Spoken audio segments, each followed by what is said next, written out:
This is just horrific. What they did to this person is just wrong. A brutal killing. It was just kind of like a dream, a bad dream. A dark mystery with multiple suspects. He built a reputation for beating people, hurting people. Make no mistake, there were people there that witnessed this, that felt that it was wrong. We're like, well, can you tell us who did it? He said, talk to the females. She was irate.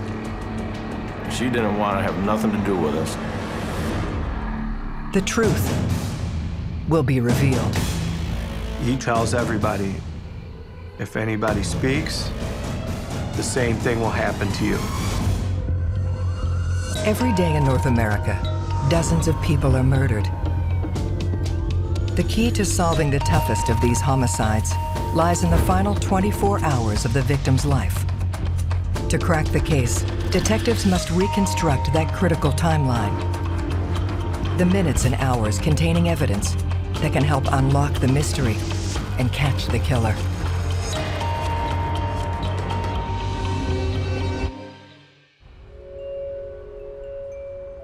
Nestled along the shores of Lake Michigan lies the rural community of Covert Township.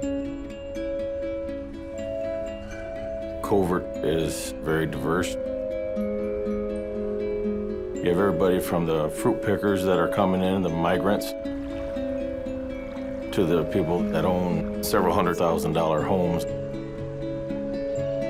A lot of families leave Chicago and come to Covert because we're trying to get away from that city life.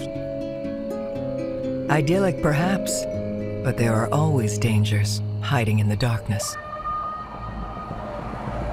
A call was placed to 911 stating that a woman was hit by a car out on Blue Star Highway. Responding officers find the 34-year-old woman still alive, barely.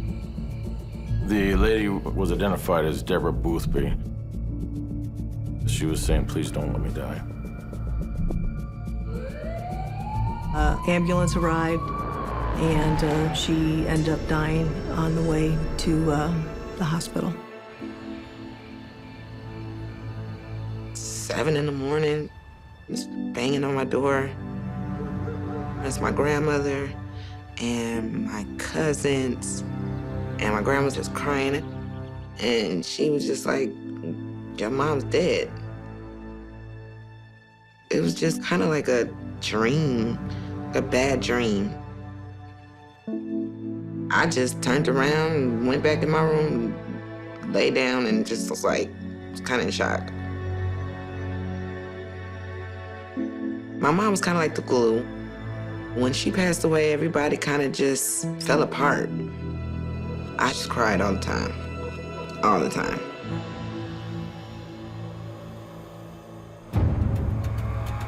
Despite their efforts, police are unable to identify the person who may have run Deborah over. For 9 years, the case goes unsolved, until Michigan State Police detectives Diane Oppenheim and Kyle Gorham, along with Covert Township's detective Jay Allen, take it on. So when you open up a cold case, you have to understand the case from ground zero. You have to take it all the way back to the very beginning. This starts with the original medical examiner's report. Forensic evidence plays a significant role in cold cases. It may cause investigators to look at something subtle that wasn't picked up initially. Sometimes it could change the entire direction of the investigation. There was a lot of bruising, and the body was mangled in such a way that it was consistent with a car running over the body. The autopsy report noted the high blood alcohol content. So the theory was she wandered into the road and got ran over. It's a rural highway. There is a lot of tree cover, especially in the evening hours. It gets very dark where you can't see much of anything. If it's a true hit and run, it's a vehicular homicide or manslaughter. It is a lesser charge than capital murder. But it became apparent to us that there may have been some foul play that occurred prior to Deborah Boothby being struck on the roadway. We focused on an injury to her face, which was consistent with being involved in a physical fight. She had teeth missing, and there was a large amount of bruising to her head versus directly to the middle torso where she was struck by the motor vehicle. Her face was completely black and blue. She had lacerations on her face where portions were basically just gouged away. All of a sudden, you're starting to see, wait a minute, there's more to this. It's no longer a hit and run. It's now a murder.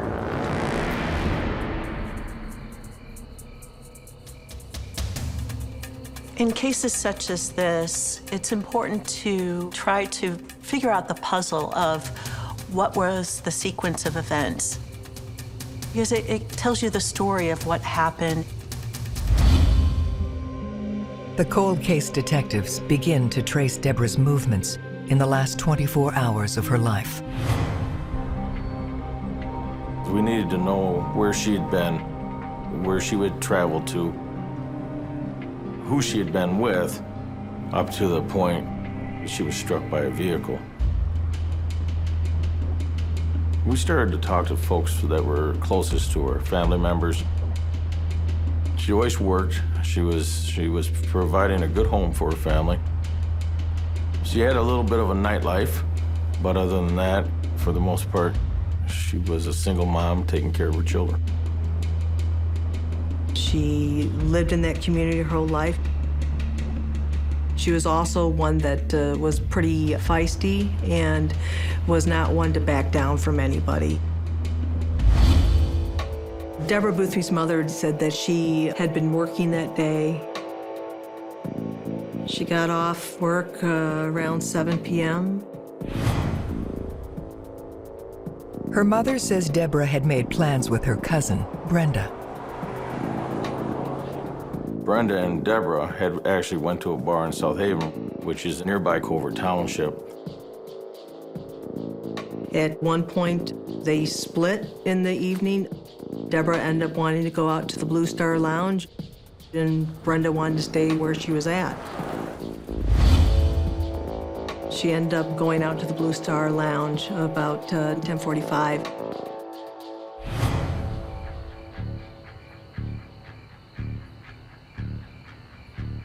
The Blue Star Lounge was a small after-hours bar that would get a lot of people in the evening hours.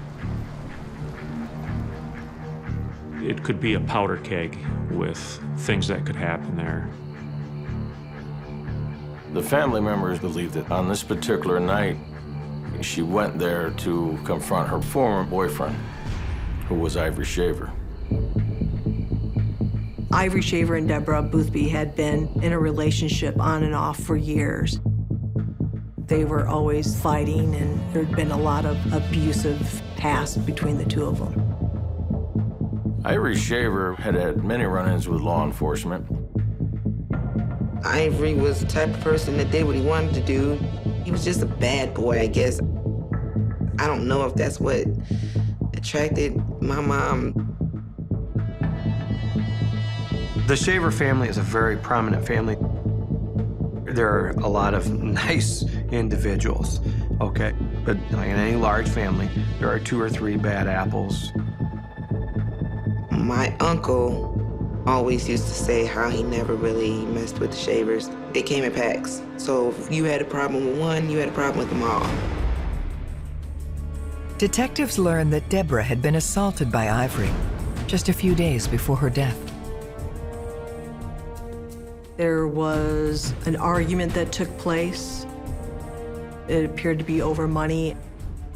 He left, and Deborah was pretty pissed off.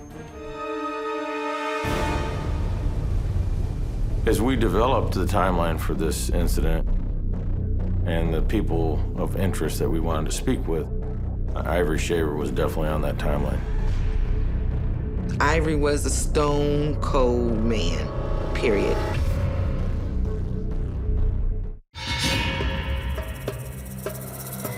Michigan cold case detectives have their first person of interest in Deborah Boothby's death, her ex-boyfriend, Ivory Shaver.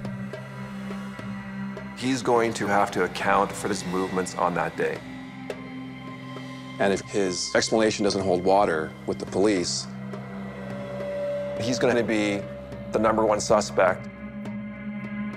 We felt he was an individual that was capable of committing this crime.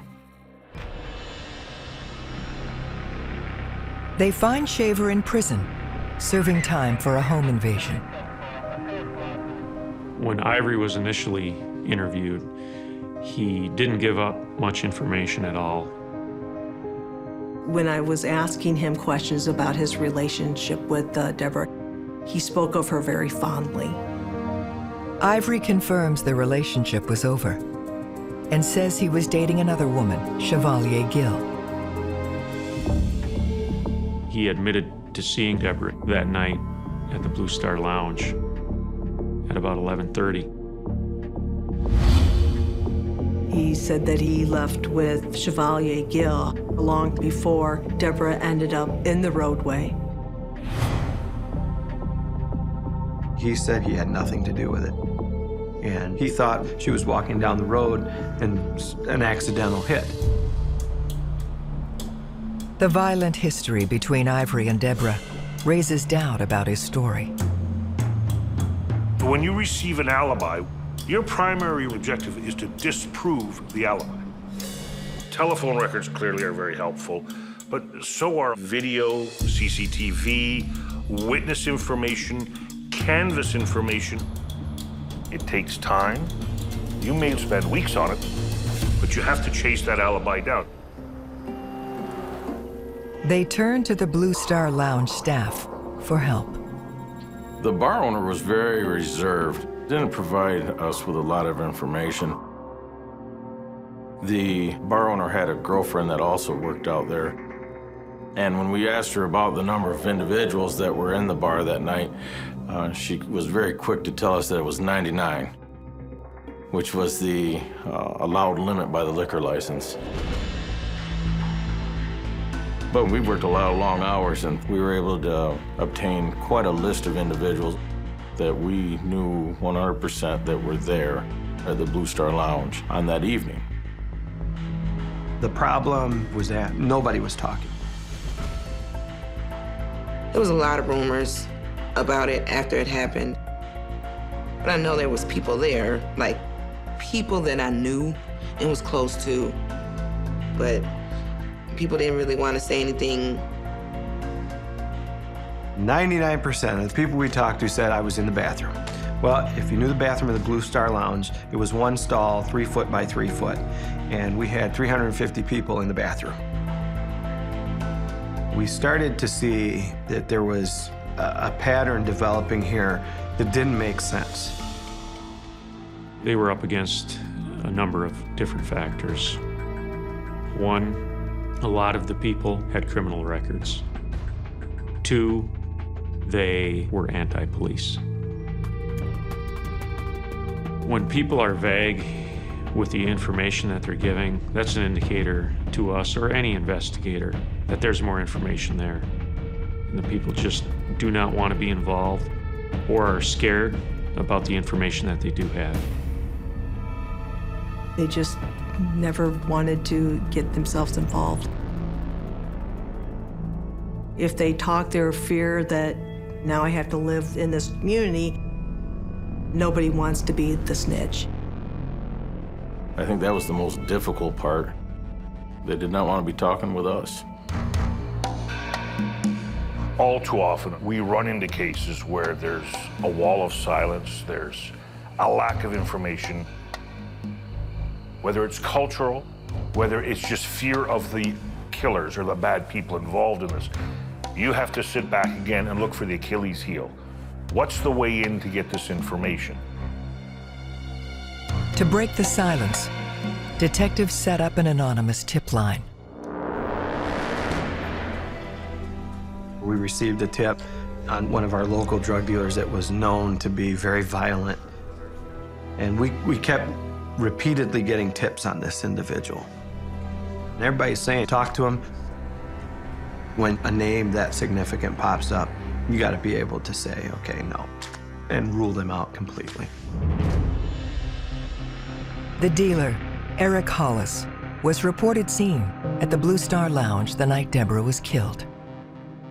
So we called him in, and we had him write out a statement what he did that evening. He was at the bar before Deborah even showed up. Police press Hollis about why he was there in a bid to connect him to Deborah.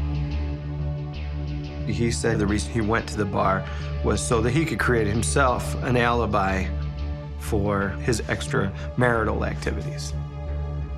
He was, at the time, married, but he had a girlfriend, so we had to discreetly verify that with the girlfriend.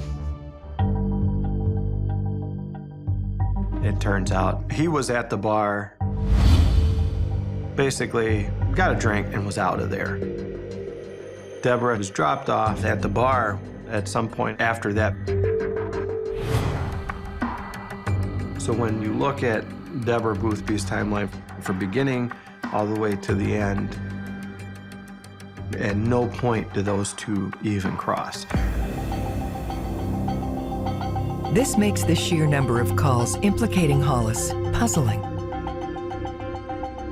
In cold cases, it isn't uncommon for an individual to call in to try and deflect the investigation in another direction. But the interview isn't a complete loss.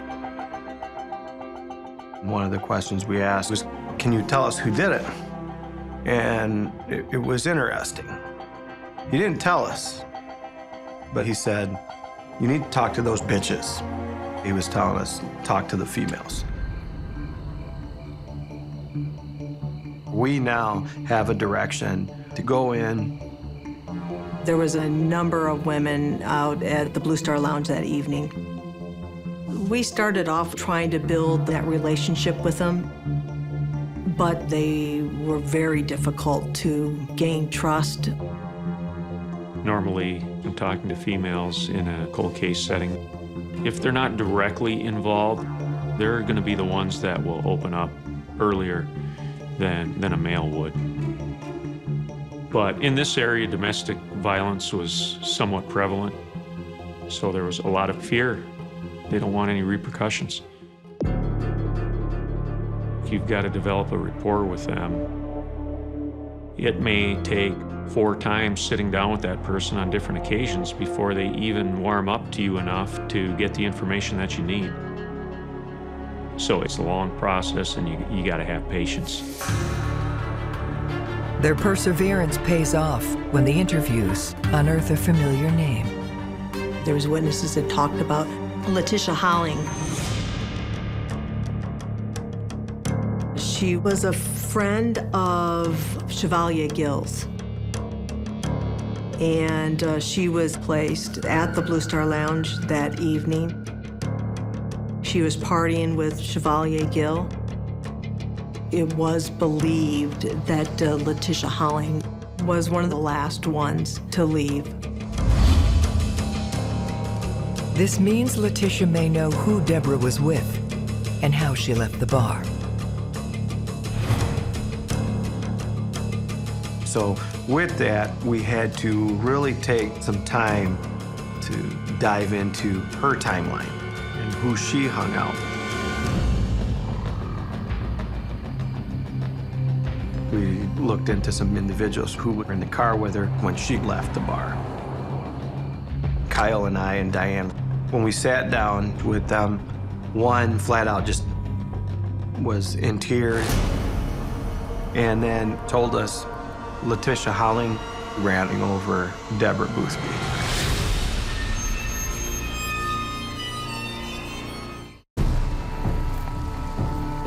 After 9 years of silence, detectives believe Letitia Holling may be involved in Deborah Boothby's tragic death. In talking with Letitia Holling, she was forthcoming about knowing Deborah. And she is also someone who Chevalier Gill confided in. But through the interview with Tisha, Tisha never admitted to hitting Deborah. So Letitia Holling was one that we did offer a polygraph examination to. If they're dealing with someone who, say, is not a career criminal, sometimes the polygraph alone can be enough to intimidate somebody into confessing, because it is a tool. You're hooked up to this thing, your palms are sweating, your face is dripping wet, and you're all nervous. And then they realize, am I going to get caught in a lie? We asked Letitia Holling, did you hit Deborah Boothby while leaving the Blue Star Lounge? The results came back that she wasn't being truthful. We knew at that point when she failed, she's withholding something. So now we gotta go back and figure out, okay, where are you being deceptive? Tell us again what you remember. Now we're going at you hard, because we know somehow you're involved.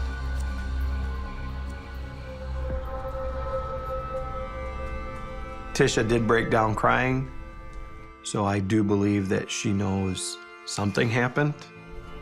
But here's a single mother of 2 or 3 kids, just sitting here going, I'm not saying a word. I've got babies to raise. Is it right? Absolutely not. It's completely wrong. But sometimes as investigators, we have to put ourselves in that position and say, okay, I guess I can understand. We had to keep building that rapport, building the confidence, and really building that trust. Over 3 separate interviews, Letitia gradually begins to open up.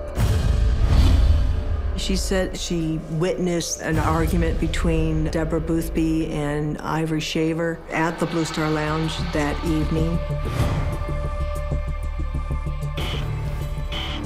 So that brought to light this whole new element.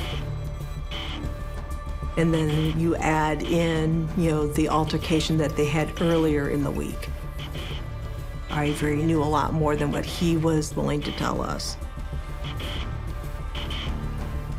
She said Deborah confronted Ivory Shaver, whom was with Chevy Gill. It appeared to most to be a fight involving a love triangle, because Deborah saw Ivory with Chevy. The drink was thrown on Ivory by Deborah, and then that caused a verbal fight. And she indicated that things were just getting out of control, and she had no way of being able to stop it. The Blue Star Lounge closed that evening early due to this altercation that was occurring inside. When we had this information about this fight, we thought, okay, maybe there's a little bit more to this story. Now, when you go and do your interviews, you want to focus on that fight. Detectives return to their pool of female observers to learn what happened to Deborah after the fight inside the bar. One witness we went into a very dangerous part of Kalamazoo to talk to. We took her to a fast food joint and purchased a burger for her. And I knew that she had some domestic violence in her past. So after about an hour of getting nowhere, Again, we use that emotional side. Hey, I know you were a victim of domestic violence. You know, this could have been you. You know, this almost was you a couple times. And that's when she broke down.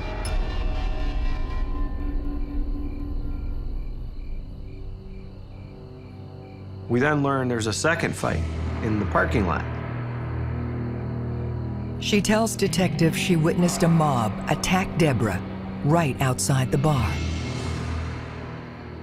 She described the beating of Deborah Boothby as dogs fighting over a bone. That's how fierce it was. Everyone was kicking and beating and stomping on her. The witness reluctantly names the ringleaders. Her ex-boyfriend, Ivory Shaver, Ivory's nephew, Scotty Shaver, and a local drug dealer named Ed Foster. Scotty Shaver is just a young kid who was out of control, short temper, in and out of trouble all the time with law enforcement. And that's, you know, from break-ins to drug trafficking, you name it. Ed Foster was an associate with the Shaver family. You know, they're both trying to build their own drug trade. Ivory, Scotty, and Chevy Gill were all punching and kicking Deborah. They would have never did that had I been there. Never. Somehow she ended up being there by herself. So she wouldn't have been there by herself had I been there. At one point, Ed Foster hit her so hard that she was motionless on the ground of the parking lot. Everybody froze and thought, oh my gosh, she's dead.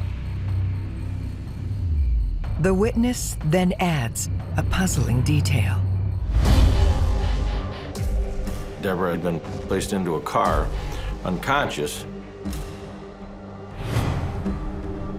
And as they were leaving the parking lot, the vehicle that she was in had turned left, which meant that the vehicle went south. That became a question point because we know that her body was found north of the Blue Star Lounge.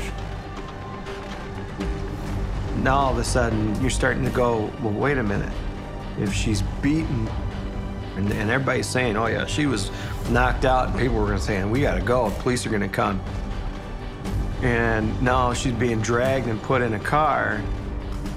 At what point was she walking down the road and gets hit? You're going, there's more to this.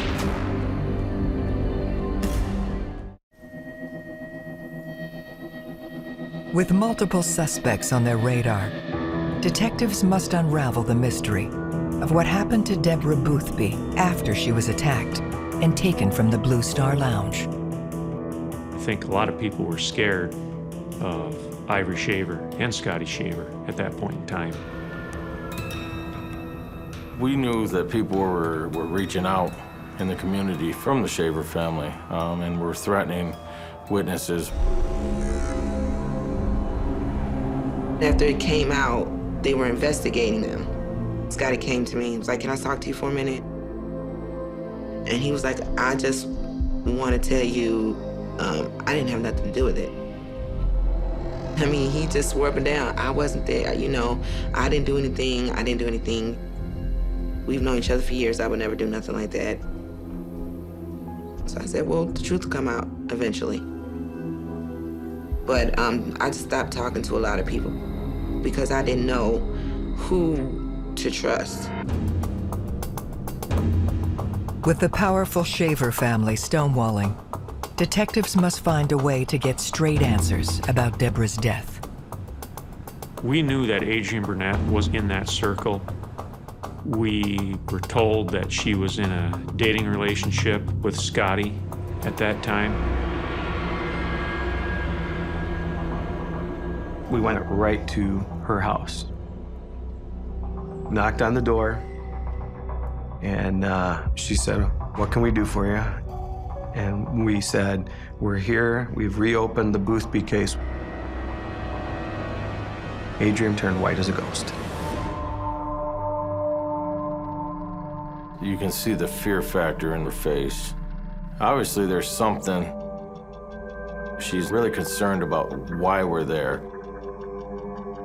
Adrian's now a mom herself and a very good mother. I mean, she was going to school and really engaged with her kids. I could tell that this had been weighing on her.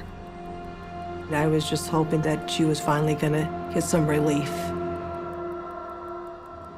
We're like, "Talk to us about this." Adrian Burnett admitted to saying, "Yes, I was at the Blue Star Lounge that night."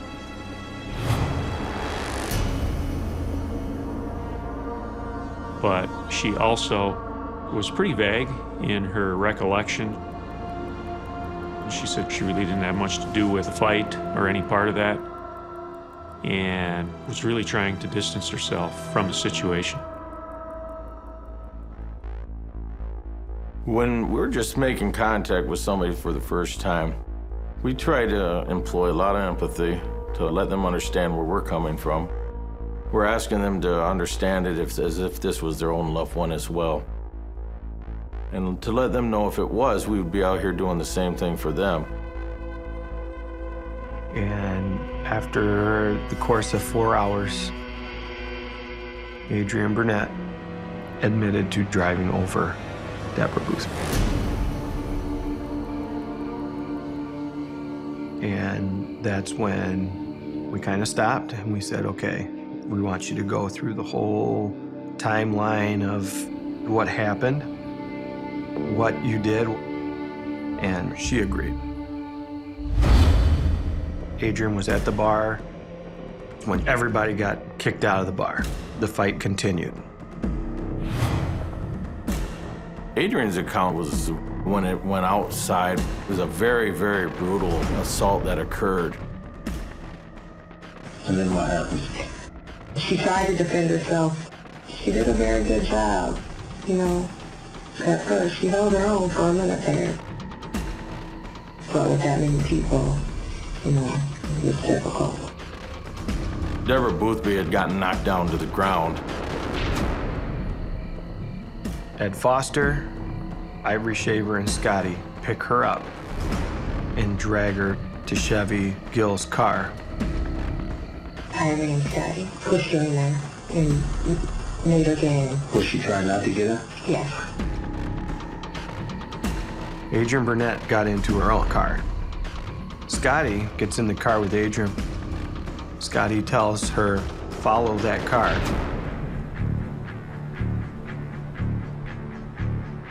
They drive out of the parking lot, head left. They get to Covert Township Park to a little roundabout.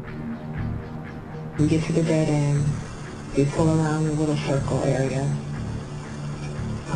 Scotty gets off the car. They drag her out of the car, where all four just take turns. Chevy choked her. Scotty came and hit her. Ivory hit her. Did you appear to be scared? Yes. She's screaming, you know, yelling. Scotty hit her one last time, and that's when she fell down to the ground. After that last punch, she didn't move anymore. They've beaten her so bad, they believe she's dead. Chevy screaming, you know, what are we going to do with her? We can't leave her here, you know, everybody's seen us put her in the car. Ivory said, okay, well, put her back in the car, and we're going to run over her, make it look like it was an accident. They load her up in Chevy Gill's car. They drive her back to the lounge. In the parking lot are still several individuals. Scotty gets out and tells everybody, if anybody speaks, the same thing will happen to you.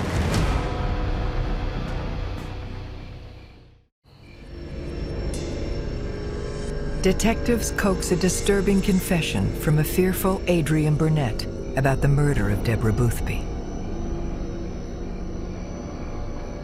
Ivory and Ed Foster have laid Deborah on the road and have run her over with their car.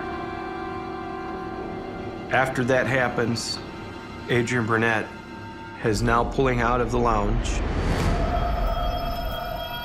We get out of the driveway, Scotty says, run up and choke us.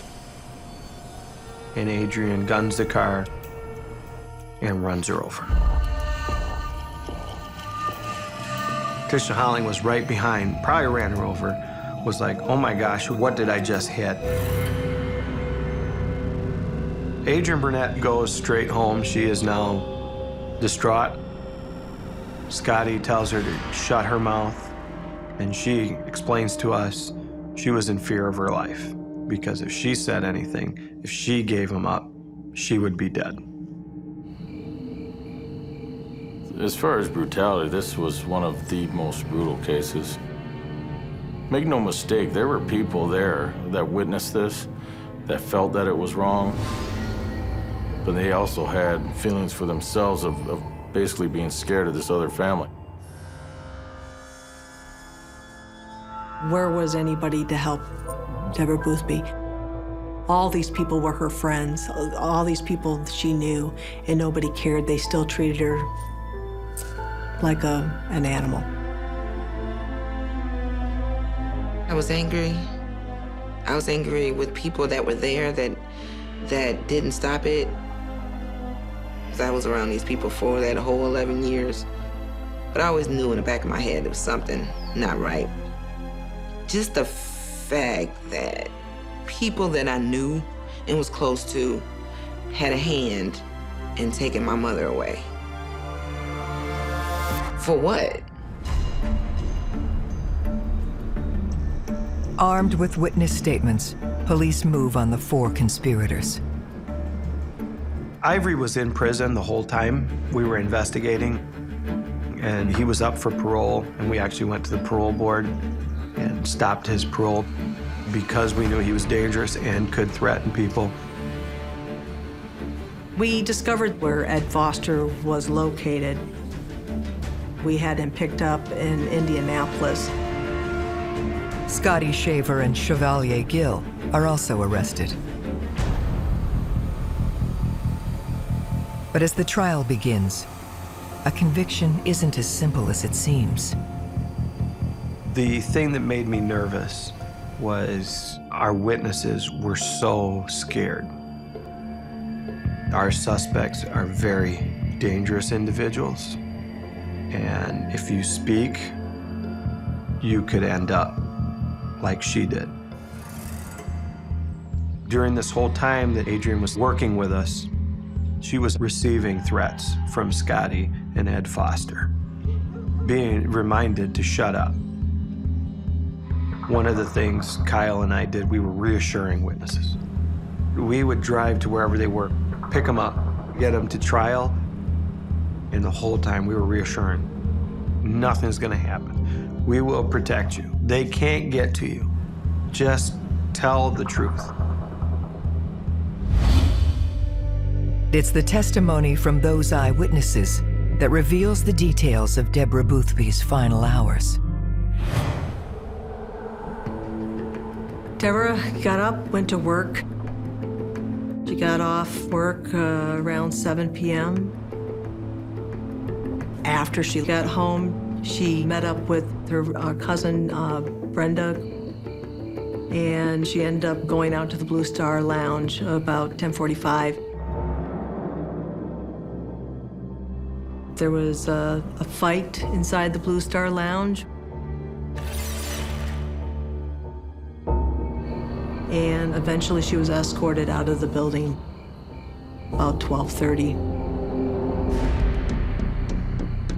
There was an additional fight that occurred in the parking lot. She was then put inside a vehicle and moved to the Covert Township Park, where Scotty Shaver and Chevalier Gill And Ivory Shaver and Ed Foster continued to beat her. And they came up with a plan to dump her body and make it look like an accident. Deborah's body was placed out on the roadway and then ran over multiple times. And at approximately 3:16 a.m., she was pronounced dead. I believe the motive was hatred, just an opportunity to just beat somebody senseless. They had just no moral compass to continue to beat and beat another human being to the point that they just killed them. Thanks to the bravery of witnesses and the hard work of detectives, Deborah's killers finally faced justice after 13 heartbreaking years. Scotty Shaver, Ed Foster, Chevalier Gill, and Ivory Shaver all received life sentences and are serving them now. Adrienne Burnett, she cooperated with us during the whole investigation.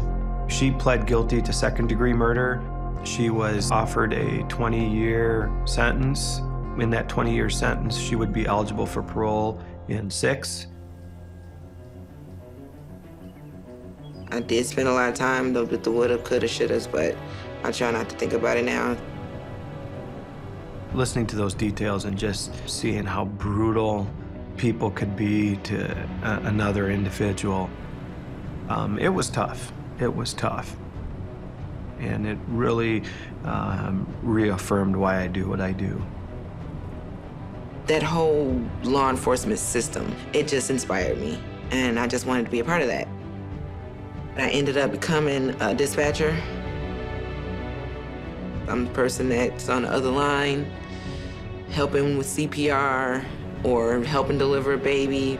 And I'm the one who helps other people get home to their families. So I like it. It's a really good job. Anytime you solve a homicide, there's a sense of satisfaction because of the level of crime that you're working. But in a cold case in particular, it's different because people around the victim may feel that the police have forgotten them, forgotten about their family. And when you can solve it, it's just like no other feeling out there.